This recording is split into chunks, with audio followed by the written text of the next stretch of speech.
Welcome to this podcast. This podcast is about climate change. Very important, बहुत ज़रूरी ये topic है. तो हम 4 scholars, we are from Hindu college, हम इस चीज़ पे बात करेंगे इस वीडियो में. शुरुआत में सबसे पहले बात करते हैं कि 21st सेंचुरी में क्लाइमेट चेंज क्या चीज़ है.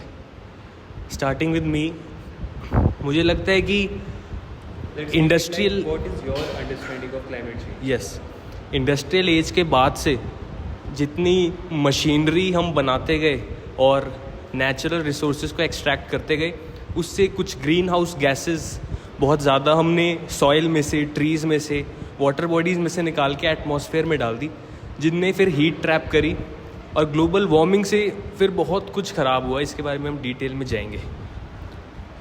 Hey everyone, मेरा नाम हर्ष है एंड मेरी जो अंडरस्टैंडिंग है क्लाइमेट चेंज की, इट्स लाइक कि climate was changing from the time immemorial. मतलब ऐसा नहीं है कि पहले क्लाइमेट चेंज नहीं हो रहा था. अगर आप देखोगे तो like the earth has evolved into different climates. For example तब इसका इंसेप्शन हुआ, तब अर्थ बनी. So it was very hot to even not sustainable for any form of life. Then एक पीरियड आता है कि आइस एज भी आती है and then industrial revolution and so forth. So जो हमारे लिए कंसर्निंग है in this whole climate change thing, वो ये है कि क्लाइमेट अब बहुत ही तेज़ी से चेंज हो रहा है. फॉर एग्जांपल अगर 1 डिग्री सेल्सियस किसी चीज़ में बढ़ना है, फॉर एग्जांपल हमारे टेम्परेचर को अगर 1 डिग्री सेल्सियस से बढ़ना है, तो वो शायद पहले इंडस्ट्रियल रेवोल्यूशन या फिर हमारे ग्रीन हाउस इफेक्ट से पहले it could take millions of years ये इफेक्ट आने के लिए.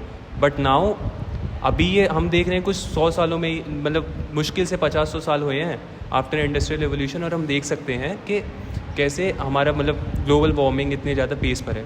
So that is my understanding of climate change. और ये मेरी अंडरस्टैंडिंग है कि क्यों ये ह्यूमंस के लिए हार्मफुल है. नॉट ओनली ह्यूमंस बल्कि सारी फॉर्म्स ऑफ लाइफ के लिए हार्मफुल है. Okay, so basically hello guys, मेरे हिसाब से आई एम किस्लत Tiwari and according to me climate change कोई नया टॉपिक नहीं है. एज हर्ष ने बोला अभी, we have been experiencing climate change for like thousands of years now. But the problem is that the climate change, which was very natural at first, after the industrial age it has become adverse. You are witnessing that अब जून में बारिश होने लगती है, अक्टूबर में गर्मी आ जाती है, जनवरी आते आते तक तुम्हें समझ नहीं आता कि what weather you are living in. When you were in preschool, when you were in first और सेकंड, तो तुम्हें पढ़ाया जाता था that there are 4 seasons. 4 seasons were in 4 particular months, 4 divisions of months. But अब you never know what's happening. आप आज उठोगे, आज जनवरी, आज बारिश हो रही है, कल आपको लगेगा बहुत ज़्यादा गर्मी है, humidity is on the rise. सो मेरे हिसाब से कि जब से इंडस्ट्रियल रिवोल्यूशन आया है, तब से climate change has become an issue for us, not only for us people, for us humans, but also for the dogs, cats, any animal, seawater animals. It has become an issue everywhere. So yeah, according to me ki climate change is not something which you can take lightly. We have been taking it lightly for long enough, but it's time we do something about it. Hello, my name is Harsh. So I am also Harsh Thakur. So you can call me Mr. T for the discussion. Convenient होता है. So I'll agree कि there have been epochs जहाँ पे we have seen climate change to be rapid. We have seen ice ages. We haven't seen it, but we know it from whatever evidence we have.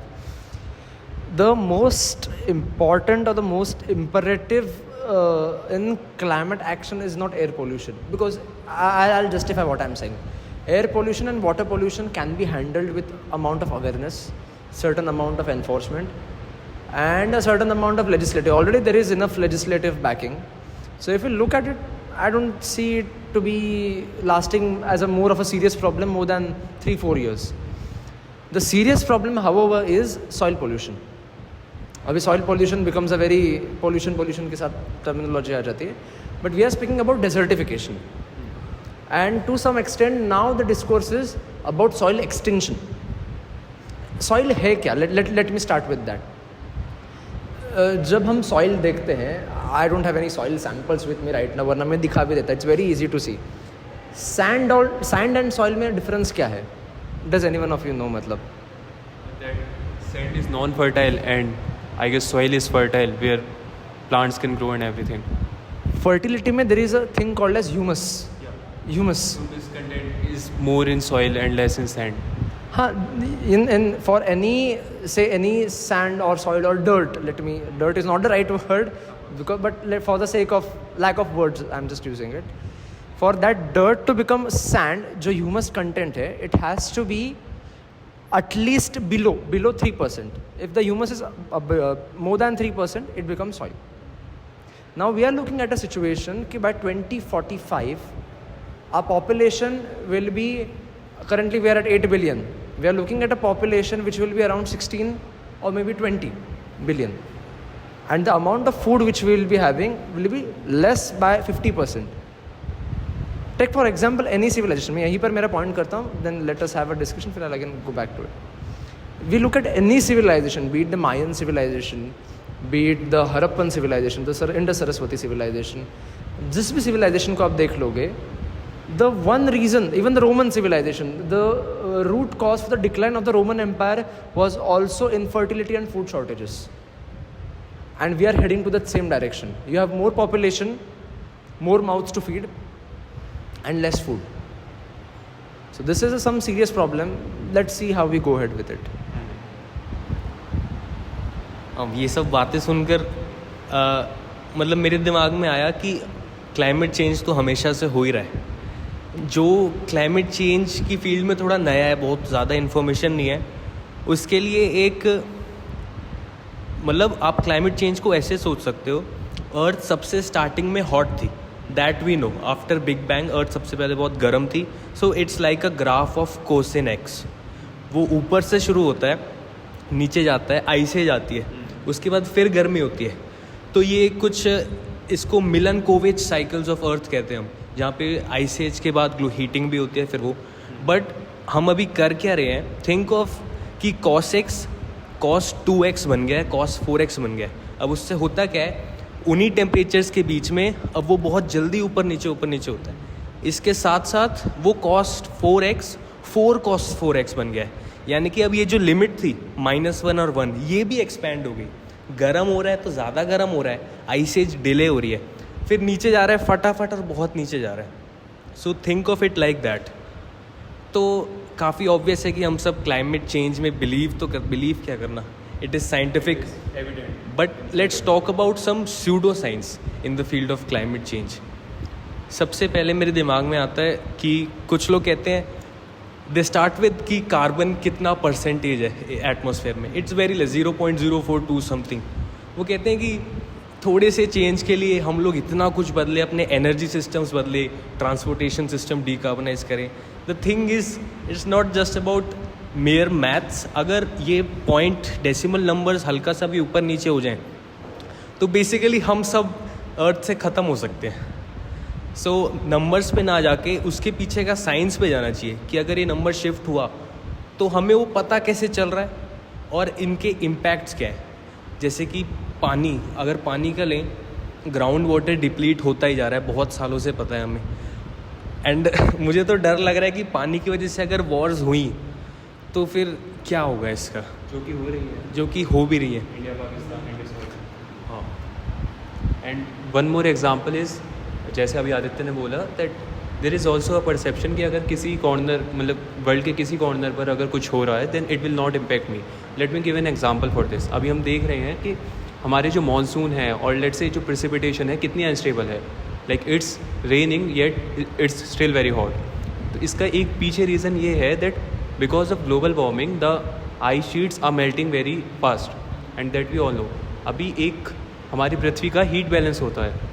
अगर heat balance में for example अगर सूरज से कोई भी radiation आ रही है that is known as terrestrial radiation, जो अर्थ पर आ जाती है, और उस हीट बैलेंस को मेंटेन करने के लिए काफ़ी सारे फैक्टर्स होते हैं जो उस रेडिएशन को वापस अर्थ से बाहर निकालते हैं. एंड आइस कैप्स और ice sheets are also one source of it, जो इस टेरेस्ट्रियल रेडिएशन को मतलब जहाँ पर लग कर वो वापस जाती है. एंड नाउ बिकॉज हमारे ग्लोबल वार्मिंग की वजह से ice sheets are not there जो उन्हें वापस से करिए, that's why the heat balance of earth is quite unstable. जबकि वो 2% ही है, मतलब जितना भी वो वापस रिफ्लेक्ट करती है इट इज़ जस्ट 2%. लेकिन वो 2% के ख़राब होने की वजह से ही वी कैन सी कि अभी जो हमारे अर्थ है वहाँ पर ज़्यादा गर्मी है. Like it is storing more heat जिसकी वजह से हमारी ज़्यादा इवेपोरेशन हो रही है, ज़्यादा कंडेंसेशन एंड इवेंचुअली ज़्यादा प्रेसिपिटेशन। और सबसे बड़ी दिक्कत ये है ज़्यादा प्रेसिपिटेशन के बाद ये काफ़ी अनप्रेडिक्टेबल भी है, like we can not predict कि कब हो जाए। और like there is a general trend ना कि अगर बारिश होगी देन हमें राहत मिलेगी शायद गर्मी से, बट वी कैन सी अभी बारिश हो रही है but we can not have any relief of summer. So this is my example and this is how small things are connected to each other.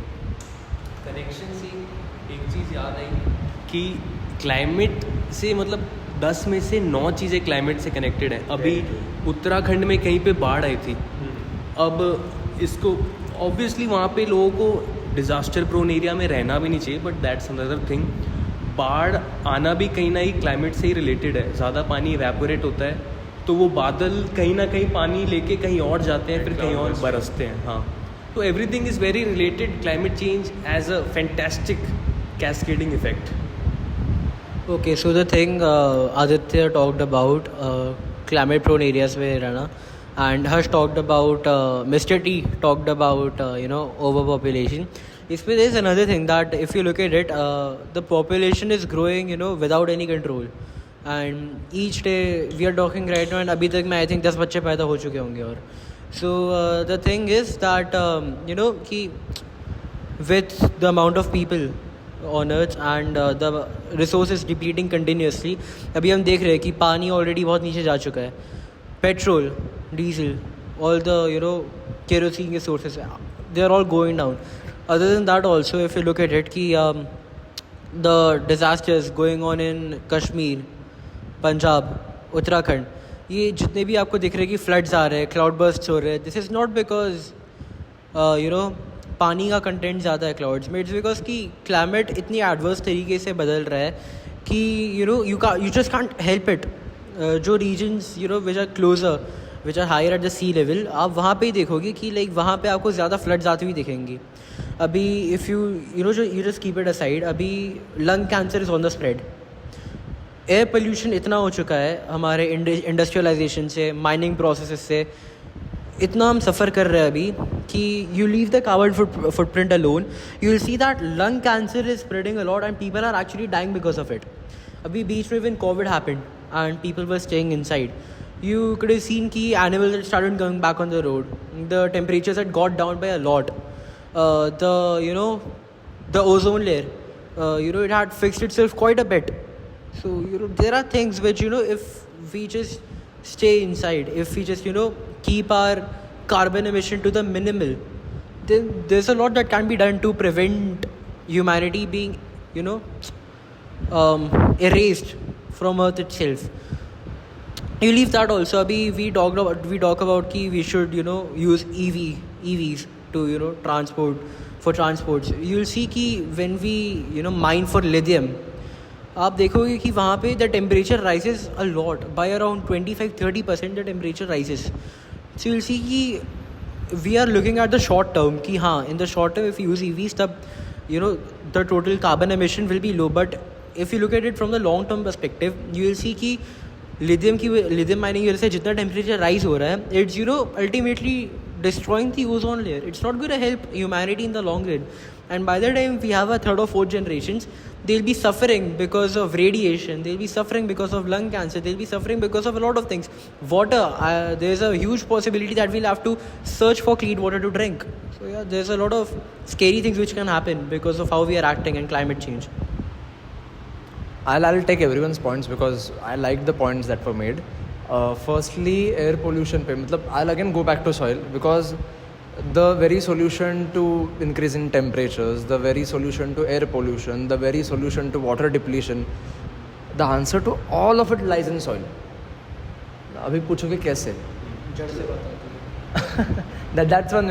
I won't go into rhetoric, but अगर बोलना है, speaking very factually, तो let's start with air pollution. Lithium mining का ही मैं start करता हूँ. Essentially what we are doing in lithium mining is we are shifting the problem. पहले तुम्हारे कास्ट पोल्यूशन करते थे, now you are doing it at the mining. तुम्हारे lithium batteries को यू नीड इलेक्ट्रिसिटी. इलेक्ट्रिसिटी कहाँ से आती है? पावर प्लांट्स क्या यूज़ करते हैं? Primarily coal, thermal. Primarily they thermal. अभी there is a whole petroleum lobby जो बोलते हैं ई कार्स मत लो, बिकॉज उनका धंधा बंद होगा.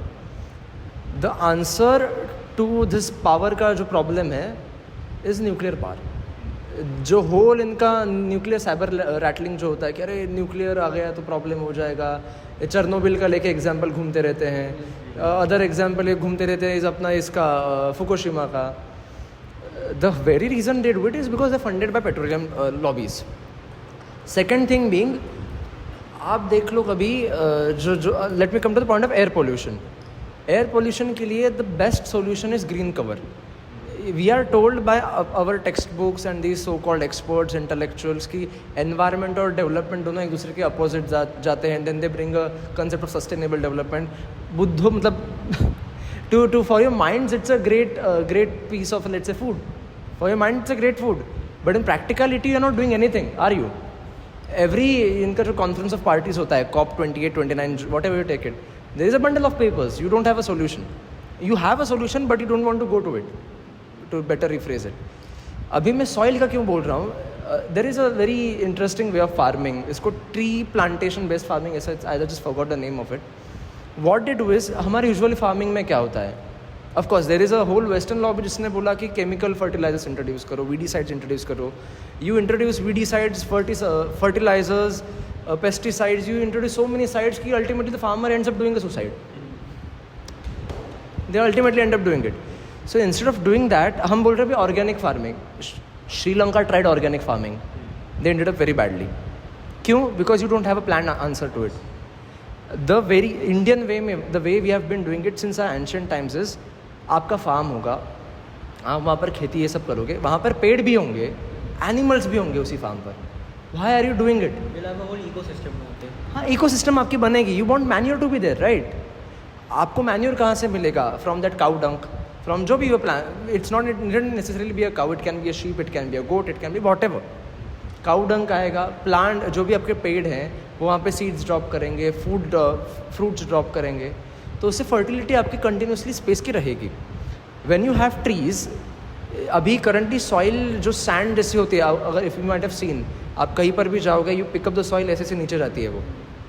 It is like sand. हाँ, इफ इट इज़ सॉइल वैसे डंप करके गिरेगा. That is the whole humus का thing which you can visibly see. Why does that happen? It is because अगर आपके पास पेड़ होंगे, द पेड़ will be keeping the soil very firmly together. तो आपका ह्यूमस कंटेंट अच्छे से रहेगा. The whole ecosystem there. So water depletion and जो अपना ग्राउंड वाटर रिसोर्सेज होते हैं, उसके लिए also tree is a solution. आपके पोल्यूशन के लिए ग्रीन कवर बनाओगे आप, you keep your current consumption as they are.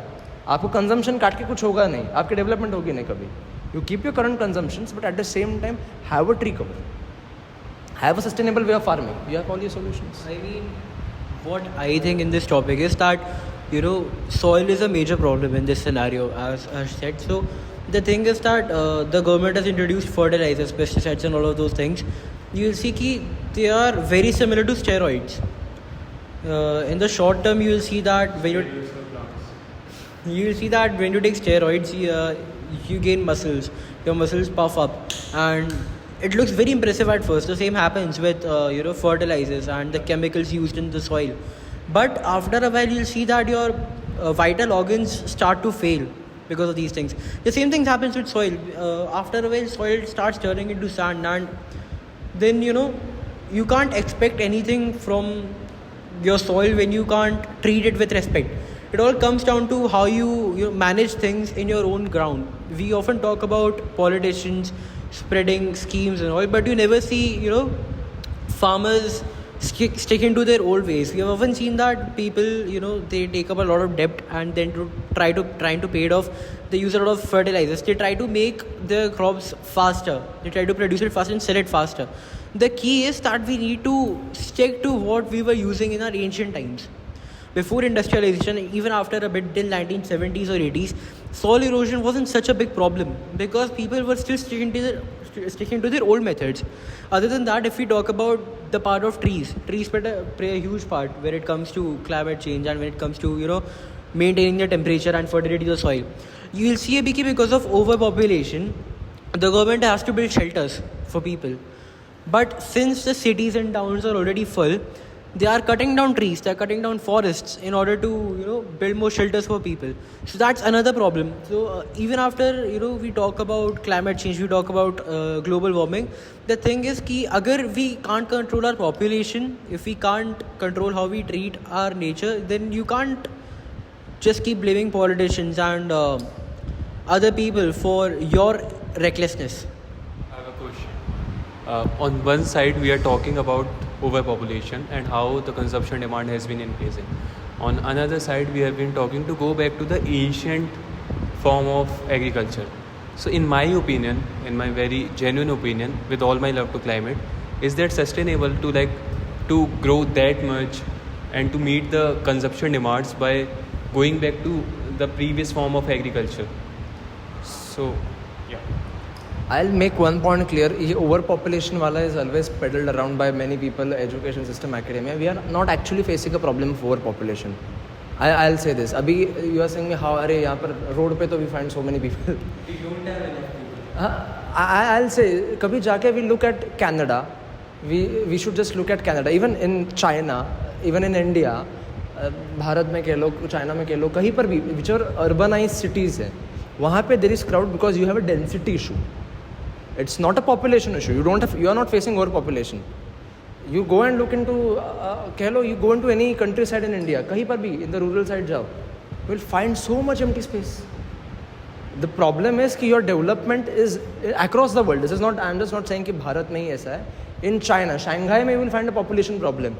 You won't find a population problem in Tibet or Xinjiang. You won't find a population problem in Inner Mongolia. You will find a population problem in, let's say, New York में तुम देख लोगे, maybe sub centers of California.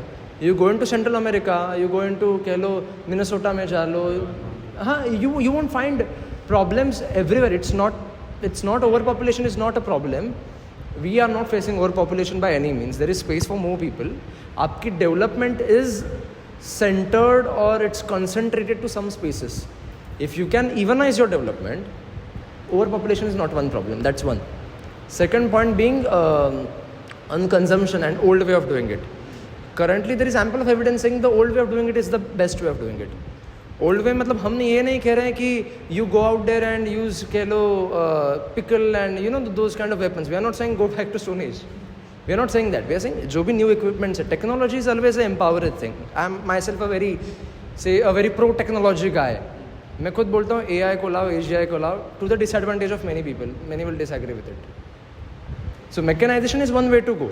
It will make your things efficient. But along with mechanization, those things, organic को क्यों बोल रहे हैं? We have to support organic. Even जब green revolution हुआ था, the very father of green revolution, he himself said कि this is a half revolution. इसके आगे भी तुम्हें build on करना है. We never went ahead because हमारा food shortage का problem हो गया. That is a very bureaucratic problem कि जब solution मिल जाता है बाकी का बाद में देख लेंगे. And the बाद में never comes until another problem arrives. You look at economic, I won't digress from the topic, but economic issue को भी ले लो, bureaucracy का वो है problem एक. So that is the point too कि consumption का it's the old way of doing it. I'm not saying the old way. It is rather a hybrid old and new way का mixture, which is going to do the wonders. Because you have to evolve with time. But at the same time, what has worked before, you should not say कि okay, traditional है, पुराना है, इसके लिए I'm going to be a post-structuralist, post-modernist, whatever nonsense you're going to call yourself, and say कि ये नहीं चाहिए. If it works, use it now. मतलब बहुत सही लगा कि पास्ट से फ्यूचर का तो अभी तक बता नहीं सकते, टाइम मशीन बनी नहीं. पास्ट की सबसे बेस्ट चीज़ें अडेप्ट कर लेते हैं, उनको न्यू मॉडर्न टेक्नोलॉजी के साथ इन्फ्यूज़ करके एक ऐसी चीज़ बनाए जो सस्टेनेबल डेवलप्ड हो. मतलब और पास्ट की जो ख़राब चीज़ें हैं, ऑब्वियसली जो रिलीजन पॉलिटिक्स पे बहुत सारी कंट्रीज़ चलती हैं, उसको भूल जाए. एब्सोल्युटली तो बेटर ही है. नाउ हमने क्लाइमेट की बात करी, हमने कुछ सूडो साइंस की बात करी. Now we are confident in saying that climate action is unstoppable, और ये एक एक्चुअल चीज़ है. पॉलिटिशियंस को सुनना पड़ेगा. Now let's talk about some solutions and some big themes areas जो कि क्लाइमेट एक्शन का पार्ट है. I am going to start with urbanisation, क्योंकि अर्बनाइजेशन नाउ बेसिकली हम फॉसिल फ्यूल्स जलाते हैं इसलिए we have a good reason, that is energy. Energy हर चीज़ के लिए चाहिए. अर्बनाइजेशन में एनर्जी हम कंज्यूम करते हैं दो चीज़ों में. एक तो हम सिटी के अंदर मूव कैसे कर रहे हैं, दैट इज़ मोबिलिटी. और हम एक स्टेशनरी जब है तो एनर्जी कंज्यूम कैसे कर रहे हैं, जो कि हमारी सस्टेनेबल मतलब रियल एस्टेट आ गया, ऑल टाइप्स ऑफ बिल्डिंग्स आ गई, commercial areas, industrial areas, residential areas. तो एनर्जी सिस्टम्स में we need a mixture of nuclear and renewable, because nuclear is very stable but it is very costly. तो जहाँ पे कम लोग रह रहे हैं, जो जगह अर्बनाइज नहीं है, वहाँ पे nuclear doesn't make much sense. So we need a mixture of both solar, hydro, wind and nuclear, जो भी सूट करे. इसके ऊपर से व्हीकल्स की बात आई तो वहाँ पे मैं अपना ईवी की बात हुई थी. देख, मैं क्वांटिफाई तो नहीं करूँगा बट आई एम श्योर कि जो ईवीज़ हैं that are very very much better than conventional cars. भले ही लिथियम इट्स जस्ट बेटर, जैसे प्रोसेस फूड में होता है ना कि अनहेल्दी तो दोनों ही है लेकिन एक बेटर है थोड़ा सा, वैसा ही ईवी का भी सीन है. सॉल्यूशंस में मतलब ये जो कार्बन फुटप्रिंट का टर्म याद आया मुझे.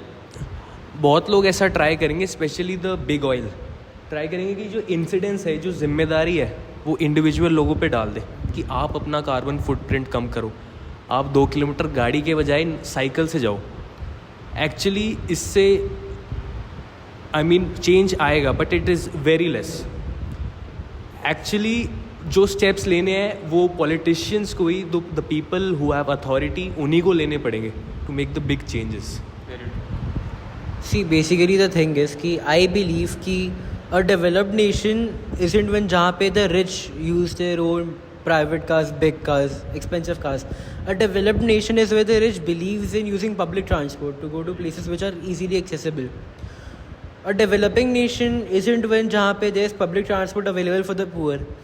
The developing nation is where even the middle class, even the upper middle class, believes that yes, if we can contribute by even using the public transport, then it's better for us. So it's not just about the big oil companies, it's not just about the government, it's also about us collectively as a society, as humanity, that we should also think about carpooling. If you don't want to use public transport, you can always do carpooling. Or there are other ways by which you can cut down your own carbon footprint. You don't have to do it individually. You can do it as a group. You can do it as a society, which will eventually it will make a big impact in a few years. Compounding effect to रहेगा. We have to be conscious about our actions, but still we have to make the politicians and the people, the bureaucrats accountable for this. Yes. हाँ. To add on Aditya's point, of course, politicians are responsible for this. But what I see, at least in the problem of India, is that there is also lack of political willingness to address this problem. For example, अभी ज़्यादा time नहीं हुआ, कुछ महीनों या फिर I guess 6-7 महीनों पहले की बात है, दैट द एफोरेस्टेशन फंड जो उत्तराखंड में आए थे, आई गेस उत्तराखंड और हिमाचल प्रदेश, तो वहाँ पर हाँ आई गेस सम हिली स्टेट, तो वहाँ पर अफोरेस्टेशन के लिए फंड आए थे which is known as CAMPA. There is some full form to it, I can not recall it right now. And those CAMPA funds were being misused to buy cars, iPhones, laptops and what not for politicians and bureaucrats. So of course there is lack of accountability and there is lack of political willingness because they cannot see more than मतलब they cannot see further than the next election. उनका main M ये है that by hook or crook let's just win the next election. और जैसा हर्ष ने बोला, like जैसा mister T ने बोला कि जो बाद में होगा उसे बाद में देखा जाएगा. So मैं एक बुक पढ़ रहा था जिसमें एक लाइन थी कि politicians don't win elections to make policies, they make policies to win elections. Very true. इसमें बेसिकली एक और बात याद आती है कि that basically political prostitutes, a term I've learned from Mr. T. They are basically political prostitutes. They'll go where they think there's money. You'll find कि they don't spread a lot of what do you call it? I'm forgetting the term. Awareness about climate change, about these issues. You will see कि जैसे Harsh knows about the misuse of the Canva policies. You will see कि a lot of people in other states, they are not aware of these things happening. So the media, we are seeing that the media is currently, I won't get into it very politically, that we see that the media is right now not focusing a lot on these issues. they are rather focusing on what can attract their political TRP. So if the media starts covering these issues, if the people start talking more about it, ultimately the government will be held responsible. They won't have any other option. So it's there are a lot of key players where it comes to change. One is media, the other is the society, and then the politicians. The policymakers. Yeah, the policy makers. We are living in a pseudo democracy, to put it very. It is just a perception of the government. Yeah. Obviously, it's not absolutely. If you protest about it, you'll be beaten It's not black just and blue. us though. The whole world is in a Exactly. form of You pseudo look at China. You look at America. China is not even. You look at America. They say they are a democracy. They say they are a republic. But you look at how they function. You look at America. They are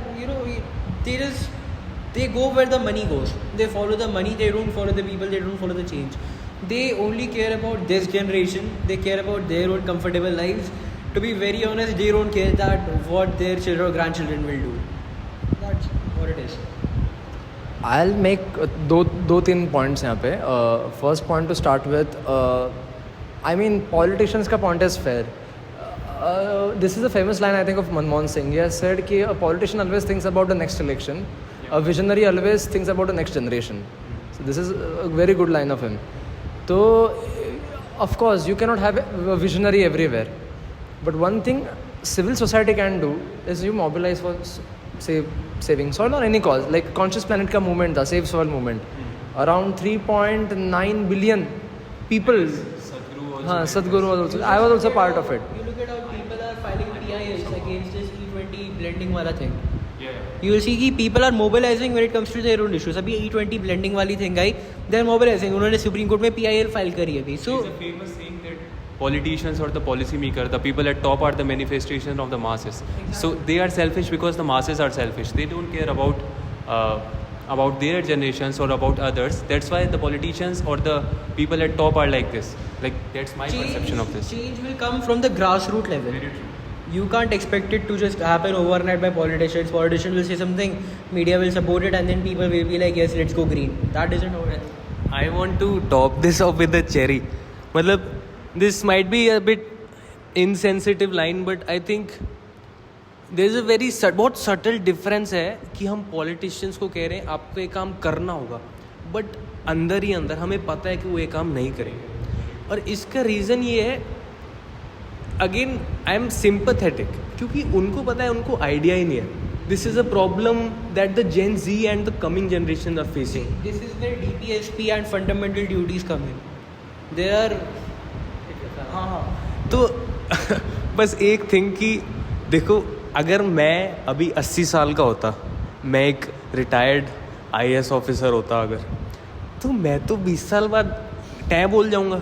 मैं इतना झोल human life expectancy 77 years. मैं इतना झोल लूँगा क्यों? तो बस ये चीज़ है. The point I was making is अभी selfishness का आया topic, तो I'll say this कि it's good to be selfish, but miserly selfishness क्यों चाहिए? The most miserly way to be a selfish is खुद का सोचोगे. The most, अगर तुम्हें greedy बनना है, be very greedy. I am very greedy man. देखो, तो the best way to be greedy, miserly greediness नहीं चाहिए. एकदम ऐसे wholesomely you want to be greedy, selfish. You have to think about the country, you have to think about the world, you have to think about everyone. Greedy for everyone. This is the way. I'll take everything. I'll have everything. अभी we will have everything. So this is one way to look at it. The point I was making is कि firstly for soil to be really done, जैसे मैंने बोला था, the tree based plantation. Currently farmers don't have profits. इसका they have done a demo runs in Tamil Nadu, they have done demo runs across India. Farmers are in profits. First time. आप देख लो कहीं पर भी statistically. So it is something very different, environment friendly, profit making. Because अगर मैं एक farmer हूँ, मैं profits नहीं कमा रहा हूँ, why would I care about environment? I want to care about my survival. Sure. तो And that's totally rational. हाँ, it's totally rational. So it will be insensitive to ask them कि तुम environment की सोचो. मतलब I don't have anything against Greta Thunberg or any of them, but ये लोग जिस गाड़ियों में आते हैं and what all facade they bring with them, I am very critical of it. iPhone वाले यूज़ करने वाले तुम environmentalist. It's hypocrisy of another measure. Environmentalism, if you want to do, be environmentalist, जो सबका सोचेगा. तो the second point I'm making is cycling and this all is fine. जो करना चाहता करे नहीं करे. But ultimately the change, like he said, is going to come from the political level. इसके लिए अगर पॉलिटिकल लेवल पे तुम्हें चेंज लाना है, politicians don't know, fair point, bureaucrats don't know, fair point, at least you are able to cultivate the next generation. अभी next generation को cultivate कैसे करोगे? द प्रॉब्लम इज ये लोग टेक्स्ट बुक्स में देंगे, you are trying, I shouldn't say, but it's a propaganda of a kind, you are trying to infuse them with it. ऐसा नहीं चलेगा. People become apathetic to it. At the moment most of our generation is apathetic to it because everyone has the same opinion. अगर सबका same opinion है, then someone is not thinking. George Patton का quote है, if everyone thinks alike, then someone is not thinking. So your way should be, you make a conducive atmosphere for them. उसके बाद they'll figure it out themselves. You see the problem lies in कि अगर you even talk to the politicians, ठीक है, you go and you tell Modi कि हमारा the climate is going to shit, we need some provisions, we need some change. Modi ji, he's a politician, he's a very greedy man. He'll start with, हमने राम मंदिर में इतने पौधे लगाए थे. It turns into a campaign. My point is it turns into a campaign. Whatever politicians talk about, it turns into a campaign. You go to Rahul Gandhi, he'll start with, अगर vote चोरी नहीं होती तो लोग vote करते climate के लिए, तो ऐसा कुछ होता. It turns into a campaign for politicians. At the end, तुम जितना भी बोल लो कि we want visionaries, we don't vote for visionaries. अभी Bihar elections are coming up. I am forgetting this guy's name जिसने अभी बोला है कि he will want people to come outside of Bihar to and work inside Bihar. Prashant Kishore. People are not favoring him. If you look at the polls अभी, if you look at the news अभी, you'll see कि BJP are still in a majority वहाँ पे. तो we often vote for religion. We often vote for one face. We often vote for one symbol. We don't vote for our generation. We don't vote for our future generations. I'll make one point कि मतलब that's fine, whatever lines people vote on, at least civil society या फिर society के लोग masses objective should be one कि सब parties के manifesto में environment का topic होना चाहिए, irrespective of them. That's one. Second thing I was going to make and I just forgot that point was, अभी पब्लिक ट्रांसपोर्टेशन की बात की थी इसने कि किसने ने बोला था कि पब्लिक ट्रांसपोर्टेशन लोगों को प्रेफर करना चाहिए.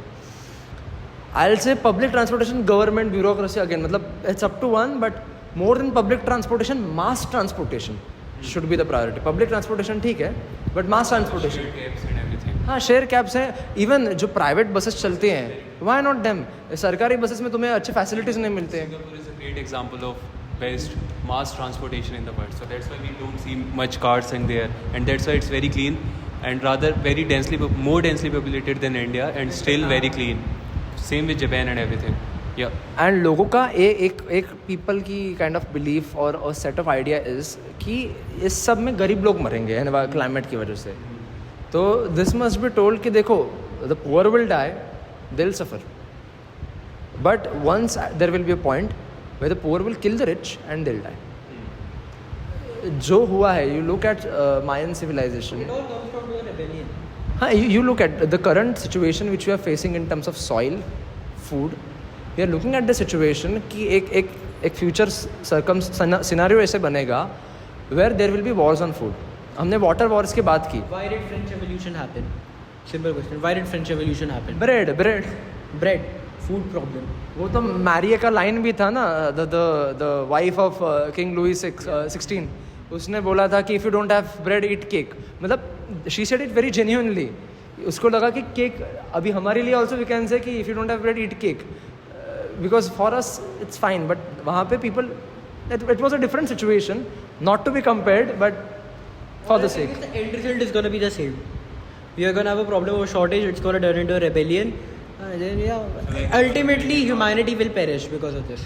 हाँ, the point I was making is कि इसके वजह से you will have rebellions not in the sense but revolts, because people will want food. आप food नहीं दे पाओगे, आपके पास resources की scarcity है, and there is this point कि if we don't start acting now, it will not happen. Thanks to the Save Soil movement, बहुत से MOUs have been signed, a lot of work has happened on the ground, especially in Tamil Nadu, especially in Maharashtra. It has happened in a big way.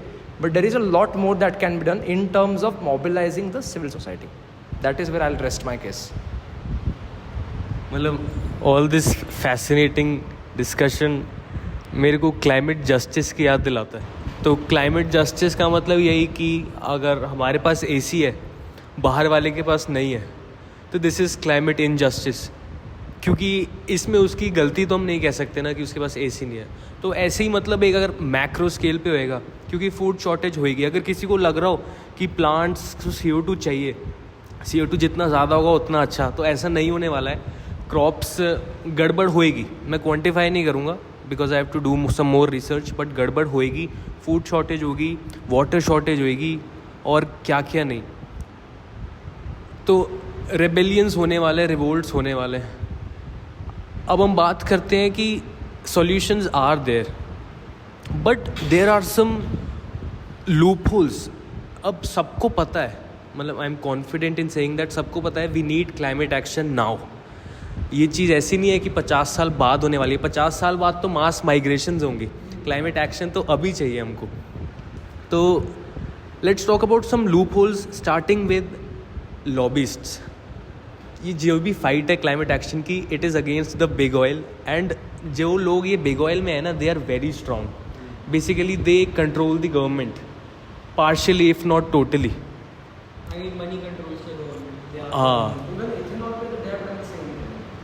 हाँ कुछ This report that the son of Nitin Gadkari has gained so much crore. From the petroleum lobby, even he said it on the record. The petroleum lobby had an interest to Gadkari. हाँ मतलब रोकना है and your own diesel and nonsense continues. उनके बेटे का कोई business था ना, उसका जो बूस्ट हो गया. तो हाँ अब सो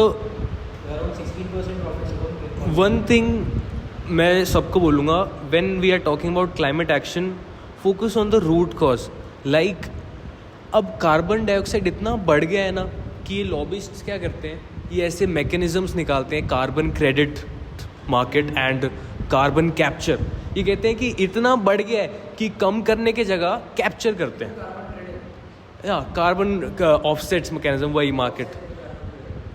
तो let me tell you, carbon market की बात है तो उसमें बहुत सारे लूपहोल्स हैं. मैं एक क्विक एग्जांपल दूंगा कि समझ लो मैं अगर मेरे पास बहुत सारा पैसा है और मैं एमिशंस भी बहुत करता हूँ, ये गवर्नमेंट में है, मैं क्या करूँगा. It works like this. जितने भी फॉरेस्ट फ़िलहाल इंडिया में है, बहुत सारे फॉरेस्ट गवर्नमेंट ओन करती है, पब्लिकली ओन्ड. तो मैं इसको क्या बोलूँगा, मैं पॉल्यूशन कर रहा हूँ, ये पैसे ले, ये मेरे को क्रेडिट्स देगा. अब मैं वो फॉरेस्ट ओन करता हूँ. अब मैं कोई नई गैस या फिर ऑयल इंडस्ट्री लगाने के लिए एक लोन लूँगा सरकार से, और वही लोन ये मेरा माफ़ कर देगा. ऐसे में क्या होगा, वो पैसा घूम के मेरे पास वापस आ जाएगा. So just to let you know, carbon mechanism में क्रेडिट मार्केट में बहुत सारे लूपहोल्स हैं. और कार्बन कैप्चर की बात है तो ये बहुत ही ज़्यादा कॉस्टली है और मास स्केल पे अभी इम्प्लीमेंट भी नहीं हुआ है. So focus on reducing emissions instead of capturing carbon और anything.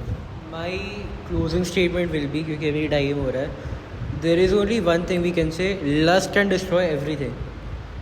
Lust for money, lust for power, ultimately it all comes down to this. People who are hungry for money, who are hungry for power, will do anything for themselves. They'll focus on serving themselves first. There is a difference between being greedy and being evil. They unknowingly or knowingly turn evil. So, unless and until we can make sure that, there's minimal corruption, we can't make sure there's no corruption. Until there's minimal corruption at this level, We can make sure zero. for now it's only minimal corruption. Unless there's minimal corruption, unless we have, even a few honest bureaucrats, we can't expect change. Yeah. We have to expect it. We have to be optimistic. My closing statement will be same as Mahatma Gandhi once said, that there is enough for everyone's need but not enough for even a single one's greed.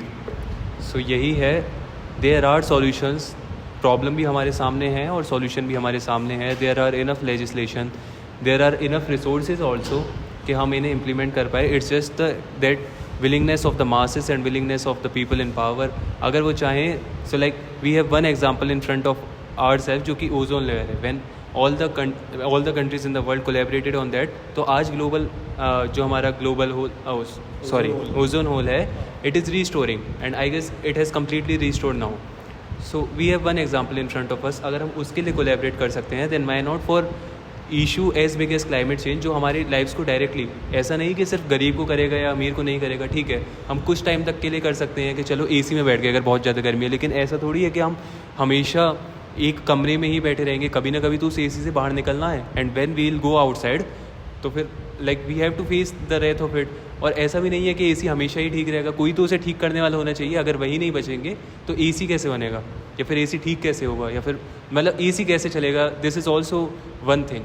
So in my opinion problems are there, very evident to all of us. Solutions are there. अभी से हम start करेंगे then we can have anything we want. We can have a better future for not just for ourselves but for the future generations that we have. इसी के साथ साथ we अपना part करने के लिए we all are organizing a green camp on 13 September to clean our north campus. So I would I'll make दो तीन जस्ट रिमार्क्स. एक आएगा फर्स्टली रिन्यूएबल्स का. द पॉइंट आया, there are many points but मैं भूल गया बोलते बोलते. एक रिन्यूएबल तो एक पॉइंट पे था कि currently 26% of our country's energy production happens through renewables. And I will compliment the prime minister because उनकी जो स्कीम थी अभी ये मुफ्त बिजली योजना वाली स्कीम थी, अंडर विच सूर्य घर सोलर पैनल्स लगा रहे हैं वो घर पे. And the person is having the generation rights over the panels, and जो भी एक्सेस उनका सरप्लस है they are selling it back to the grid. So this is a very मतलब वी आर हैविंग 26 का. I think he has to be complimented on it. No one takes that back. ये हो गया first renewable का point. मतलब approximately India की जो energy generation है वो कुछ 500 गीगावाट्स का होता है, जिसमें से हाफ कैपेसिटी हमने रिन्यूएबल्स की, नॉन फॉसिल फ्यूल की बना ली है. That is also an achievement. एक और अचीवमेंट ये है दैट सारे ही रिन्यूएबल सोर्सेज ऑफ एनर्जी में हम अपना काम कर रहे हैं, specially solar energy. And we are part of many big alliances, for example international solar alliance. And उसका तो हेडक्वार्टर भी आई गेस इंडिया गुड़गांव में ही है. सो लाइक अभी की गवर्नमेंट चाहे उनमें लाख बुराई हो, but on this thing they are actually doing something which all of us should come मतलब should appreciate in my opinion. या so it's a good thing and I hope it continues like this, और हम अपना मास इसका भी part दे पाएँ. दूसरा point I was making was on ये जो डेवलपिंग और डेवलप कंट्रीज़ का डिबेट चलता है. This debate will not be ending in A time soon. हाँ, ये रहेगा डिबेट, बिकॉज डेवलपिंग कंट्रीज़ को ये लोग ब्लेम करेंगे डेवलप्ड वाले. Developing this will continue, this will not have any end. The very way कि if you are expecting international cooperation होगा लाइक ओजोन, डोंट एक्सपेक्ट. जो होगा वो आपके देश में होगा, बिकॉज ट्रम्प ने तो इससे विड्रॉ कर दिया पेरिस अकॉर्ड से. हाँ, तो there is a great lobby behind him which was pushing him. Petroleum lobby, oil lobby है. इसके लिए the only way we can expect anything to really happen is in your own country, in your own district, in your own area. If you are able to mobilise your people around, you pressurise तुम्हारा जो भी corporation का mayor है और जो भी तुम्हारा जो भी फिगर हेड है, if you're able to pressurize them and make the changes happen, it will work very smoothly, very efficiently. At one point you need to become the leader you want. Very well said. Be the change you want to see. ये दो लोगों के वाक्य है, एक Gandhi ji and Hitler, both have said it. हाँ, both have said it. Contrasting personalities. Very contrasting personalities. अभी green. Okay, तो अभी ये पॉडकास्ट हम एंड करते हैं. एट द एंड हमें ये कंक्लूजन मिला है, टेक्नोलॉजी एग्जिस्ट करती है, अवेयरनेस है. हम आज 4 बात कर रहे हैं, कल 400 करेंगे. One biggest obstacle is political will. And एक टेडेक्स वीडियो में देखा था, political will itself is a renewable thing. So go out there and renew it. Thank you for watching.